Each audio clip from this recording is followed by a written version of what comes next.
سلامونه او احترامات مو منئ ښه راغلاست. دا هم د نن ورځې مهم خبرونه.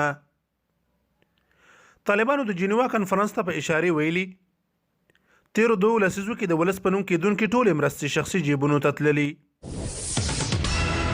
افغانستان او پاکستان د ګمرکي همکاریو یو تړون لاسلیک کړ. د امریکا دفاع سرپرست وزیر په رسمي توګه له افغانستان د سرتیرو د ایستلو پریکړه اعلان کړه.